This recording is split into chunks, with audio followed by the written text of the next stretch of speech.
we didn't get permits for anything. We didn't ask to do anything. We just asked for forgiveness. Right. With any of the stuff that we did. Right. So you just showed up with a helicopter. Right. Yeah. They didn't know it was coming. Right. You know, we would just land where the ambulance heli lands.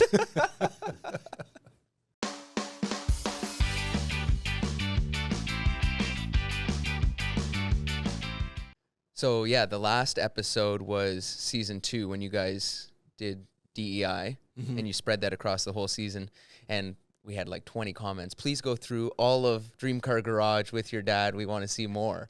So I fired up the first episode of season 3 in 2002. I thought it was a great episode, so I just wanted to go through just that episode. Yeah. Yeah, it was like, I think you guys kind of pulled out all the stops for episode 1. We never knew if we were going to have another season. Right. Right. Was it, like, I guess the first season, but, you know, you got the hang of it in season 2. Was it nerve-wracking at all, kind of going into TV, having no idea? Sure. Like, you felt the pressure? Well, we just didn't know if every year, the longest contract we ever had was a 2-year contract. Okay. So we did almost 20 years total. Right. So it was every 2 years. We're going to do this next year? And we would go, okay, this is the last season of this contract. We better make it a good one if we want to renew. Right, okay. Yeah. Okay. Well, hi there, I'm Tom Matthew. Welcome to a brand new season of Dream Car Garage, the show that's all about dream cars and having fun driving them. Hi, I'm Peter Klutt. It doesn't matter if you own a car from the 20s or from the 60s, we've got something for you this year. We've got a maintenance tip, we've got a pro buying tip, we've got a really neat new segment on a Dream Garage. We're going to take that from start to finish. And of course, we've got the restoration on a 65 Shelby. We're going to take that from teardown to complete concourse ready with a few modifications. So you guys lined up a big shoot day at Watkins Glen. Well, this wasn't at the Glen. Oh, this was at Phoenix. Correct. Okay. Yeah. Yeah. So how did you line up that? Whose cars did you use?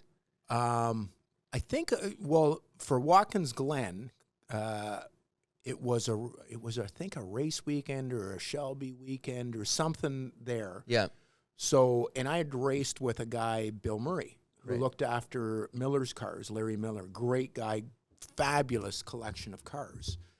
And we said, hey, you know, can we shoot some of the race cars? Right. And they were fabulous. Like, literally, here's the keys to Ken Miles's GT40. Yeah. And here's the keys to the Daytona Coupe that won Le Mans.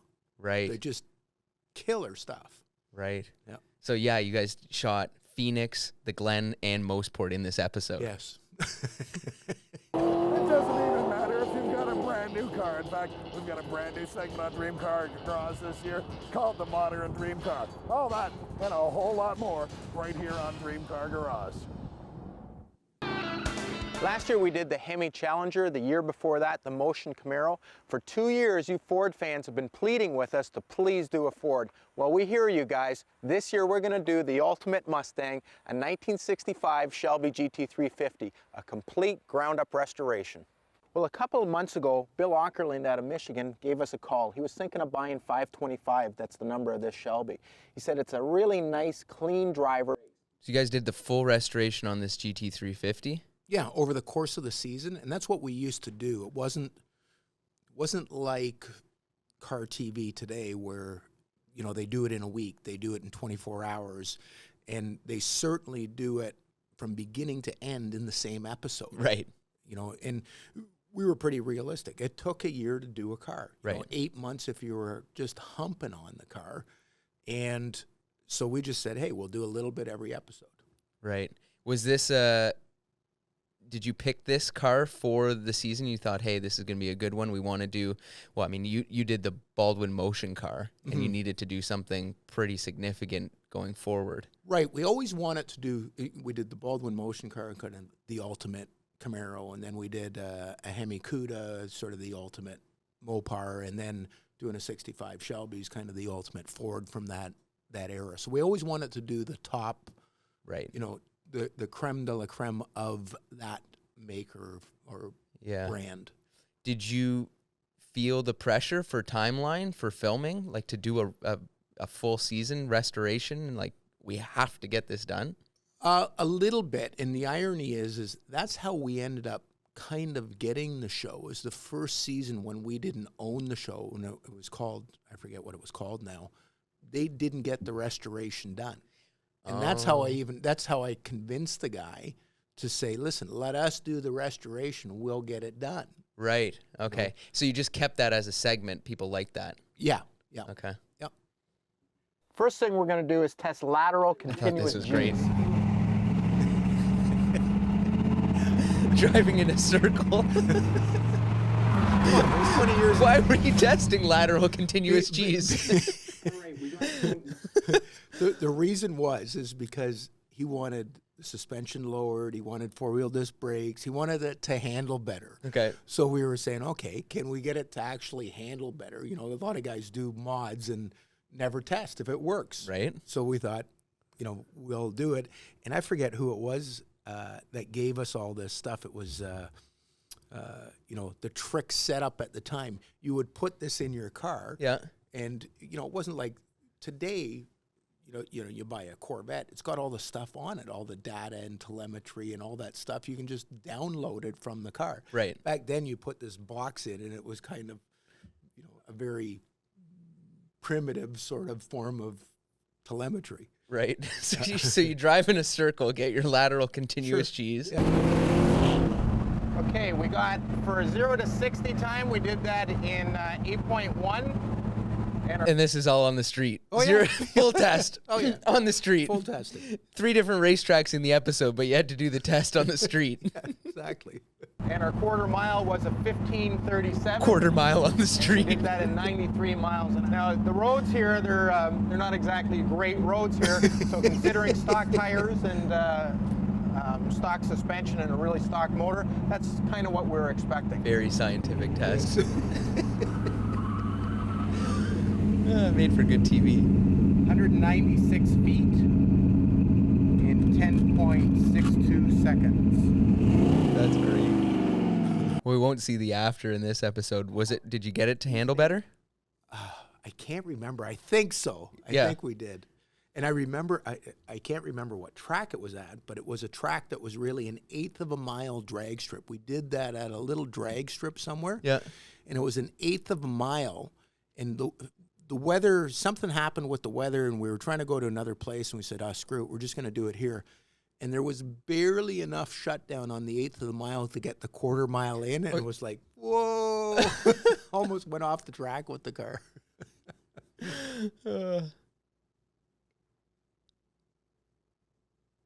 So this is kind of where the Shelby stuff starts. Right.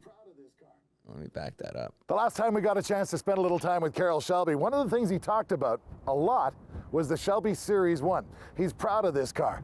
And in a segment about the modern dream car, the Series 1 is a great place to start. When Carroll Shelby set out to build this car, there were definitely issues that he didn't have to deal with back in the early 60s when he started his Cobra program. Well, from there, he went on to build a car that he wanted to be a top performer. Now, I remember when you got the Series 1 in, and it was a decent looking car, but a little bit kind of kit car looking. Right. What was the reception like? Because I was only 10 at the time. What was the reception like from the car world of the Series 1? Mixed, for sure. It wasn't that fast. Okay. To sit in the car, especially Tom, because he was fairly tall in the torso. Yeah. His head was like right at the windshield level. He'd duck to look underneath it. It wasn't a super comfortable car. Right.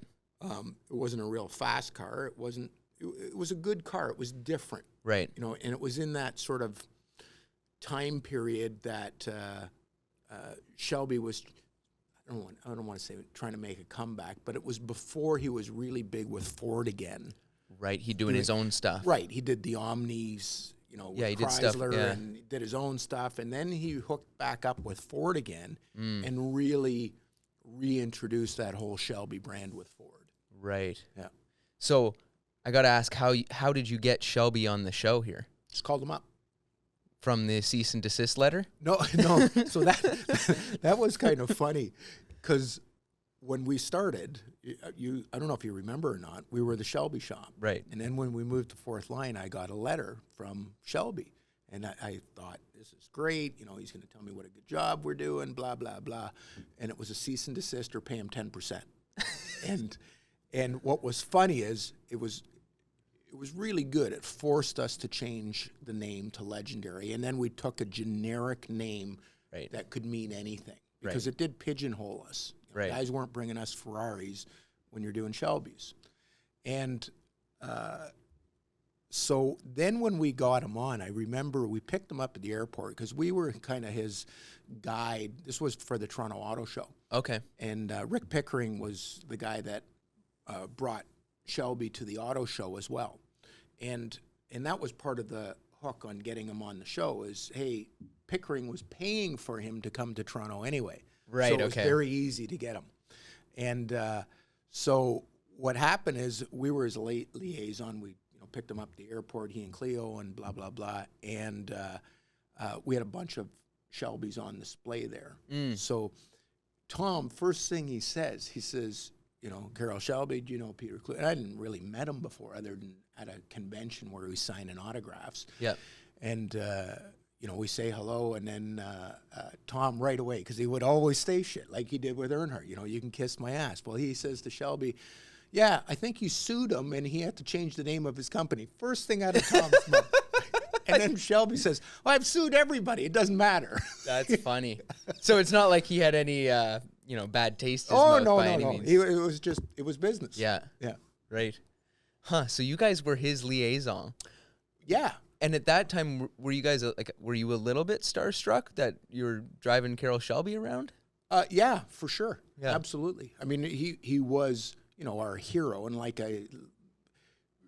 we named the company just because we did a lot of Shelbys. Yeah. But we thought that he was, you know, a genius back then, what he accomplished. And until really the movie came out, Ford versus Ferrari, a lot of people didn't understand how much he accomplished. Right. Yeah. We've got several prototypes running with a supercharger, and we'll probably settle on 450 horsepower, which will give you about a 3.5, 3.6, 0 to 60, which is a little better than any other production car.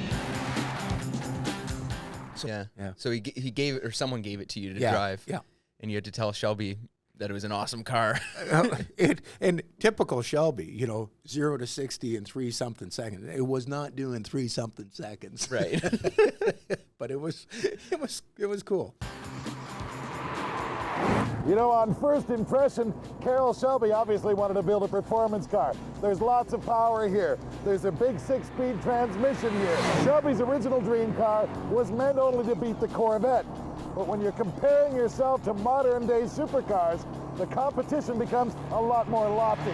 We've got a lot of real tough competition out there now. So it cuts from the Series 1, okay, to all these insanely dangerous shots of Tom walking around Mostport while cars are lapping to his left and his right. Who decided that he would do all these one shot, he's sitting at the bottom of corner 2 on the track, and someone comes down around the corner. We did a bunch of stupid things, you know, back then for interesting shots. Yeah. And we were trying to make it different. And Tom was a track announcer, so he had pretty much free reign at Mostport. Right. He had the ability to say to the guys, "Hey, you know, we just need the car or the track for a couple hours, and this is what we want to do." And he was the track announcer, so it was no problem.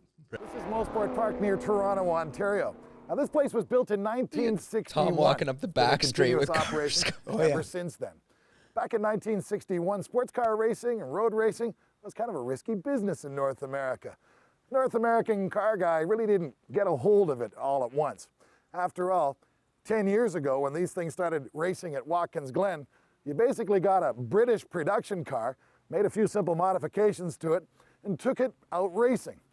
But at this time, talk about a culture clash, the V8 was just out.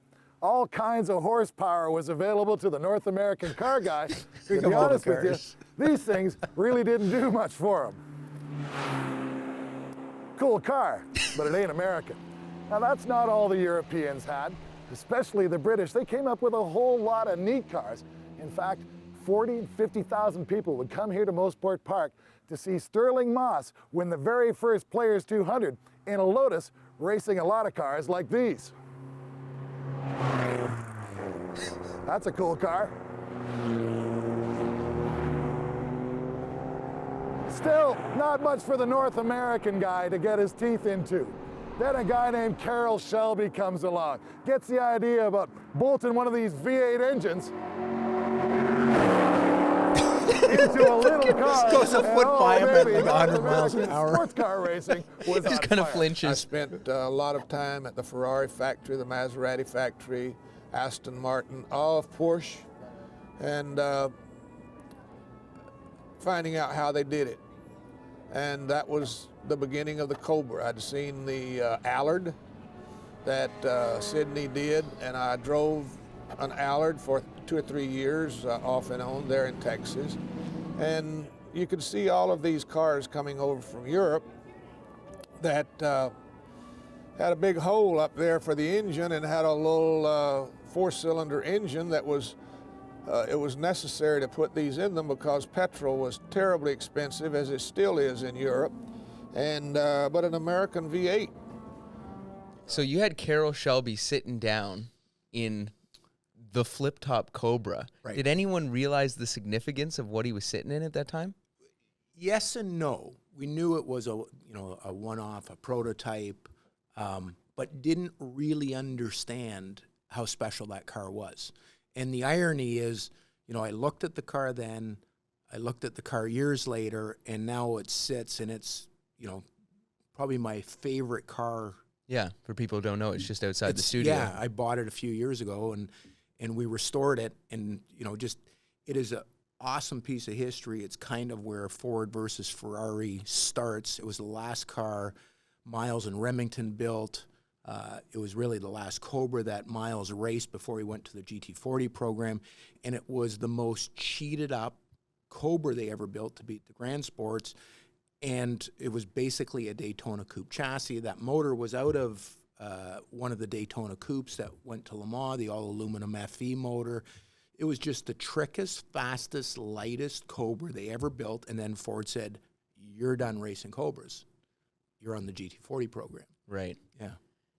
Yeah, and the look of it, like it's longer, it's got a custom body on it, like it is. It's different than any other Cobra. There's not one part that fits from a regular Cobra onto that car. Right. And there's Shelby just sitting in it. Sitting in it, and 20 years later, Yeah. it sits in the showroom here. That's cool. Yeah. In May of 1964, Road and Track magazine called the new Mustang Ford's 4-passenger Cobra. Okay, this shot is ridiculous. He's sitting on the exit. Now, the Mustang was an instant hit. Ford sold hundreds of thousands of them. You didn't have to take the V8, but most people wanted them that way. Carroll Shelby got a hold of one, modified it for B production racing, and then about that time, he dreamed up the idea of the GT350. Now, the GT350 was a high-performance car with a lot of go-fast parts and an homologation piece, if you will, so that the Mustang could go road racing. So you guys did a little bit of a segment just kind of on the history of Shelby and because you had him there. Yep. Yeah, exactly. And we would do a lot of that if we somebody interesting was around and we didn't know where it would fit in. Mm-hmm. We'd build a show around That. Right. Yeah. So then you do, and I don't know if we'll leave this segment in the podcast or not, but you do it. Did you do it? Just you built a dream garage. Was it one little bit for each show for that season? Yeah. Same Okay. thing. Same thing. And what was the deal? You just got a bunch of free stuff? Yeah. Yeah. I think Snap-on sponsored it at the time, and they were a sponsor for the TV show, and some of it would be tools, and some of it would be flooring and lighting and wall art and Right. all the stuff to build a cool garage at the time. Right. Yeah. So you took your buddy's garage and did it Yeah, there. exactly. Well, last year we asked you, the viewer, to help us build a dream garage, and this is what you guys came up with. We're starting with a 29 by 24 garage. It's a block wall garage, painted walls. Nice double car, oversized piece. Over the next 13 episodes, we're going to show you the process to build a dream garage. We're going to start now with the flooring and Stonehard's expert, Steve Harold. The first thing we did when we showed up to the Dream Car Garage. So you guys did the whole flooring and then completely outfitted it in like cool stuff and shot some of the show there? Yeah, exactly. Did Bob get to keep everything? He got all the stuff that was attached. Okay. But everything else was back out again later. Oh, Oleomotori We got to show this. So another sponsor-driven segment. by Crown.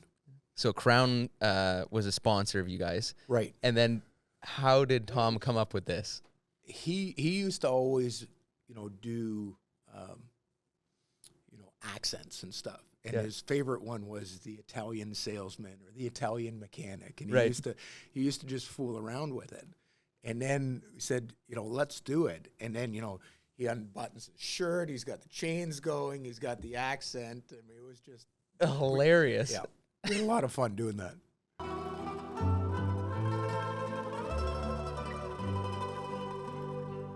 Hey, ciao, it's Oleomotori from Bonafide Motors. Now, there's the two things I always have with me when I'm going to work on your car. First thing, I have on my gold chains. It's not just important to be good, you got to look good too. Second thing, always on my bench, is a crown. Everybody knows it takes care of your body, moves water out of the way, so your body, she don't want to rust. But a lot of people don't know it also a good penetrating oil. So we always make sure to put some on your locks, on the tracks, lots of Crown, moves the water out of the way, also works very good like a penetrating oil. But there must be 1,001 uses for Crown underneath of the hood. Now naturally, under all of the seams, you want to put a nice bead of Crown. But it also works nice as a dressing. It also helps to condition your wires. It conditions all of your hoses. Does a good job of keeping things looking nice and neat too. I'm Oleomotori from Bonafide Motors, where we never miss an opportunity to get you to sign the work order and leave the rest up to us. And Crown signed off on this? But that was the first. That was. Oh, I know, that was tame. That was the mildest one. That was his first appearance. That was his first appearance. So that was pretty tame. And then we did some other stuff on show openings and closes, and it was kind of funny because there was sometimes some sexual innuendo, and we got called out on it a couple of times. By Speed Vision? Yeah, and people that would email us responses. Not like today where they can comment on it. Oh, they did. Like one time, Tom was being called. I forget who it was. Like, you're an asshole. You're this. You're that. I can't believe you're saying all these things. And Tom would answer back the email, and it was hilarious. Is that you? And one time, I forget what we did. It was, we'll have to find it, but we were kind of goofing around, and one of us was polishing a helmet. The other one was like cleaning the pipe type thing. The whole show closed. We did like that. And then somebody wrote in and says, I can't believe you guys did that, blah, blah, blah. It was a lady. This is a family show. And we were just goofing off with the thing. And Tom writes back and he says, we never even thought of that. I can't believe you think that we actually thought to put that in the show as, a sexual innuendo. By the way, send a picture of yourself. He would do stuff. You would have blown up on social media back then. It would be like, Here's more shots of Tom walking down the middle of the racetrack. GT350 was too. Talk about innovative. Shelby was coming up with ways to put cars on the market that nobody had even thought of yet. I had a fellow that worked for me that was really a bean counter, but we had too many bean counters, so I said, you're in charge of sales. He said,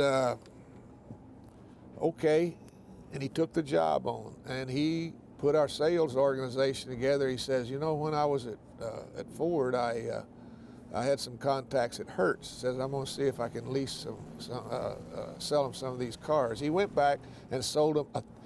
I said, go see if you can sell them 100 cars. He came back and he says, I sold them 1,000. In the meantime, for that year, people would rent those cars, take them out to the drag strip, automatic trophy, and bring the car back.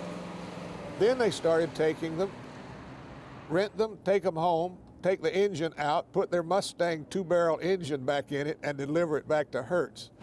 And we bought those cars back, and they brought a lot less than the regular GT350s, and we lost some money there. Now they bring more. You think they actually bring more?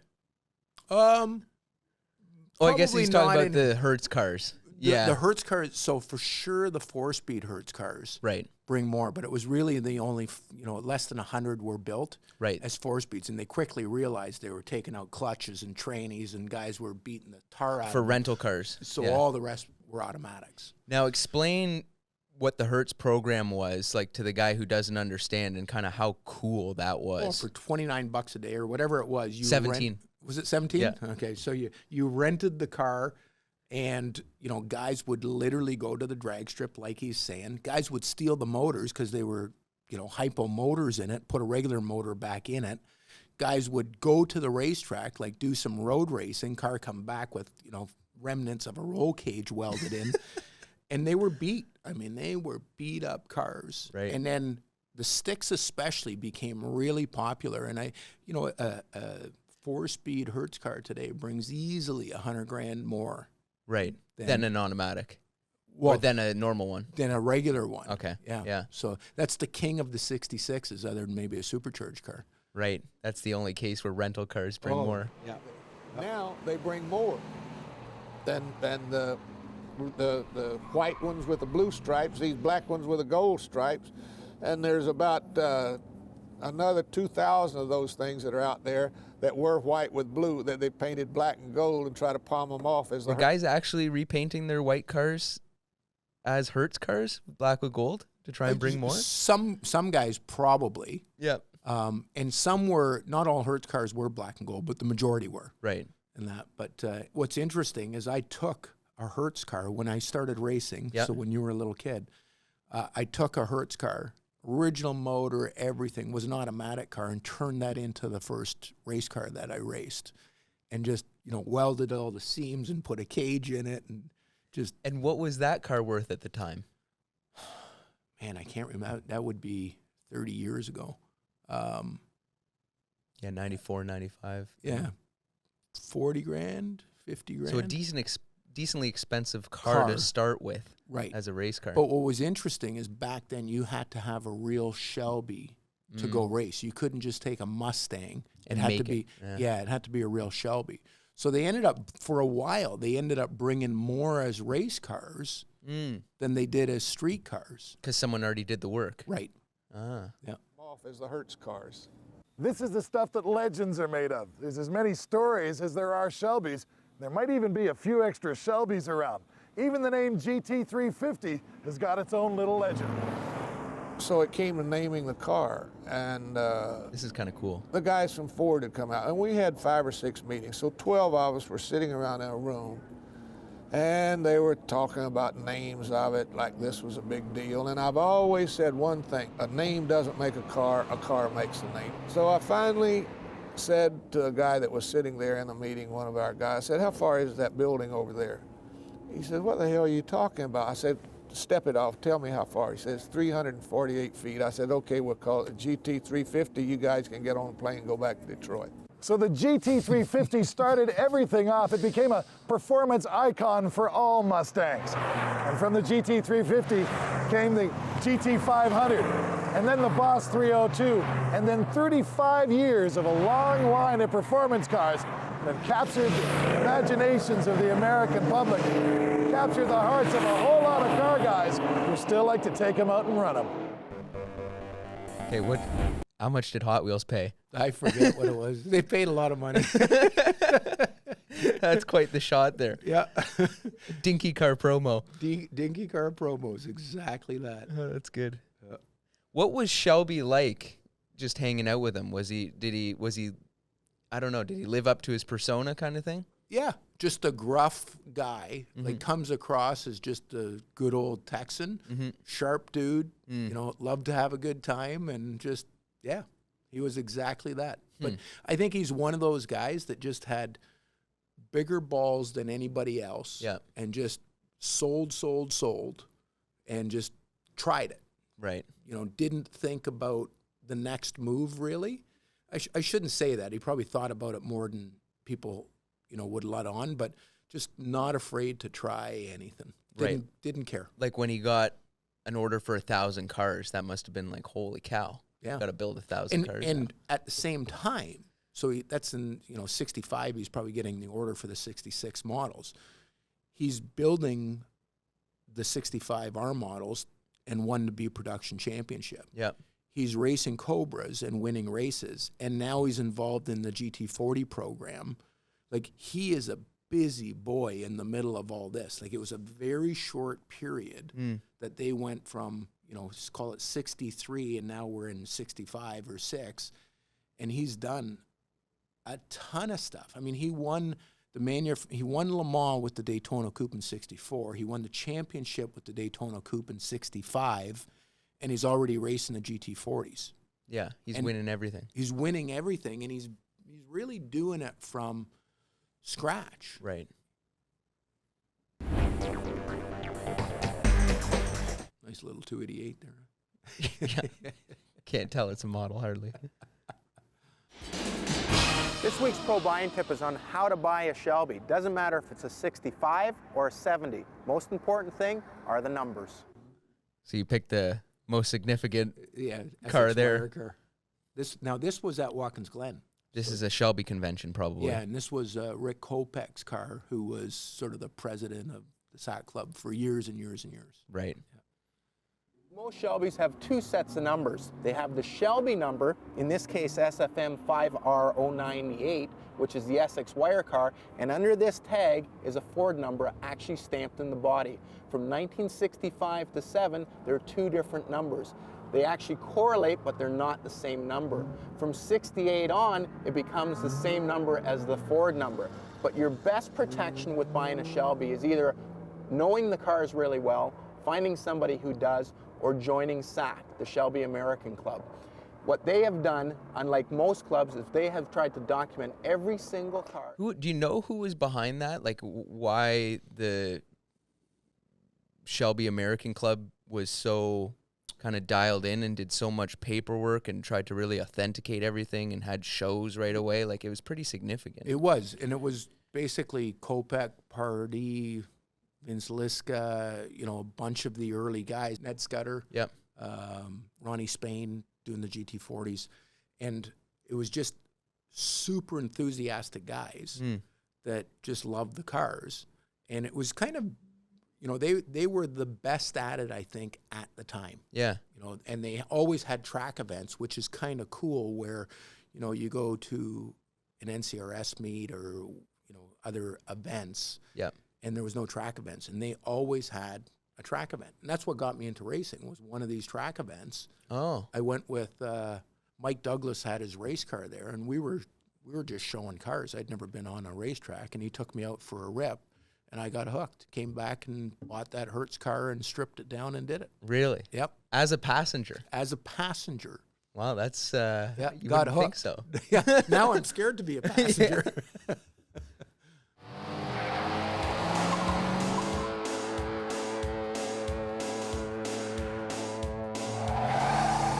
So this is the vintage dream car, or the ultimate dream car segment here. Yeah. In 1963, Ford did what any good company would do if they wanted to go endurance racing. They tried buying Ferrari. But as talks broke down with Ferrari, they decided to develop their own car, the GT40. The 40 standing for 40 inches from ground to roof level.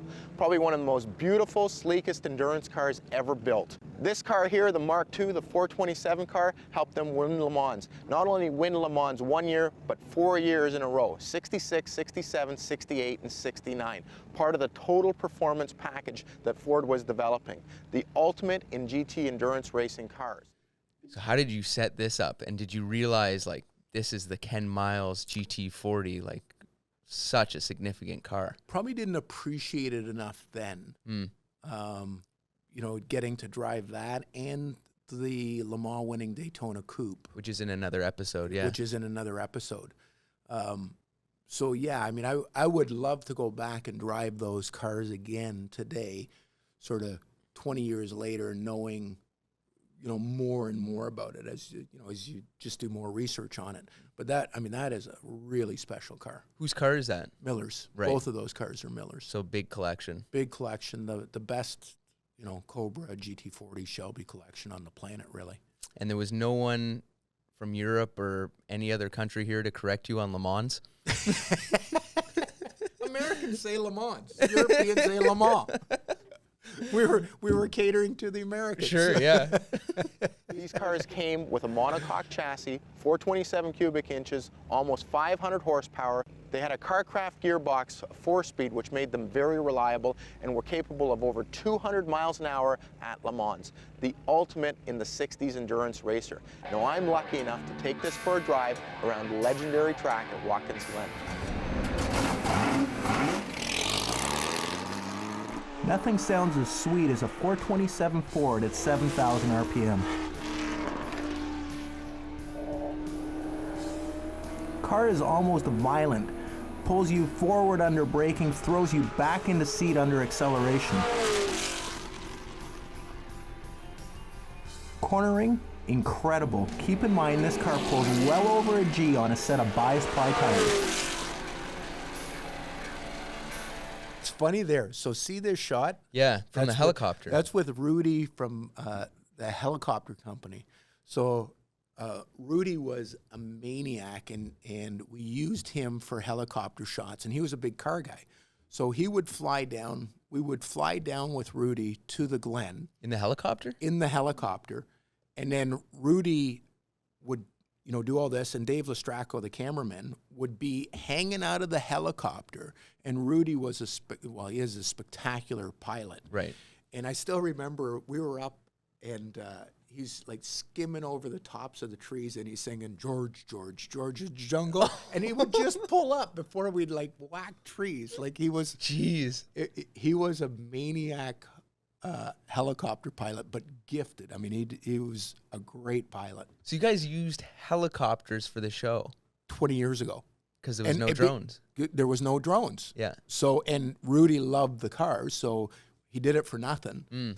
And, like when you think about it, if we had to pay for the production of having a helicopter, renting the track, getting the cars, it was just because car guys just said, yeah, drive my Ken Miles GT40. Yeah. Drive my Le Mans winning Daytona Coupe. And the track would say, yeah, go ahead, use it, you can go out and drive it for an hour while we're on lunch. Right. And Rudy would fly down his heli, and it was a kind of a unique time that we were able to get away with a lot more than you would today. Right, because TV was so much more valuable and so many less people were doing it. Right, and I think that we were so naive.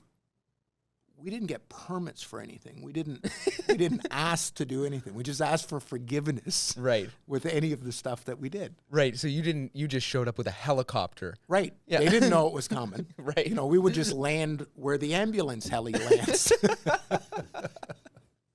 Oh my goodness. So what was it like driving this car? Were you nervous? It's a super expensive car. Again, kind of too naive. I know how to drive and blah, blah, blah. It's a cool car. And like not thinking it is one of the biggest pieces of history. Right. If a wheel comes off and you'll wad it up, you're in trouble. Yeah. But I'll tell you, Larry Miller was fabulous. Just here you go. And Bill Murray, who looked after all of Larry's stuff, we raced against Bill with the Corvette, and Bill was still racing a Cobra of Larry Miller's, and he would beat the snot out, and these were real cars, right. And I still remember Larry saying to Bill, one of the GT40s, the training was going out of it, and we were at the Glen, and Larry just says to Bill, just drive it until she blows up. Wow. That's cool. That's a cool attitude. Yeah. Straight line What a performance shot. or top speed, unbelievable.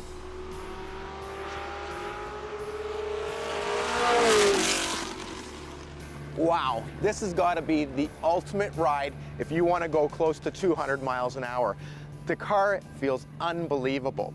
Now the quality of this restoration is second to none. Somebody has spent a lot of time on this car. They've not only spent a lot of time, but they spent a lot of time researching what's correct. Filler caps, the right way they painted the car, the quality of the paint, exceptional. The quality of the interior, exceptional again. And the beauty of this car is the restoration is a lot more than just cosmetics. It works. You feel comfortable driving this car at 160 miles an hour. I can see how the guys at Le Mans felt very comfortable at 200 miles an hour. Now, what makes this car so valuable is not the quality of the restoration, it makes it what it is in the history. The history of this car is impeccable. In February of 1966, Ken Miles and Lloyd Ruby won the 24 Hours of Daytona. Later that year, they went to Le Mans.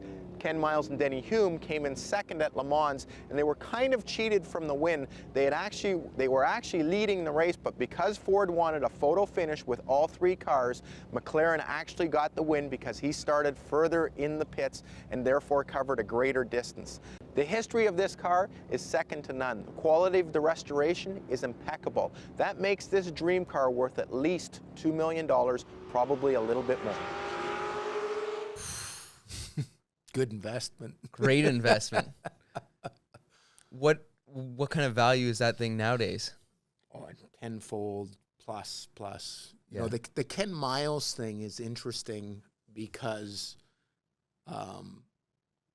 he was never really given credit for as much as he did, because not only was he a great driver, but he was also a really good engineer. And I think,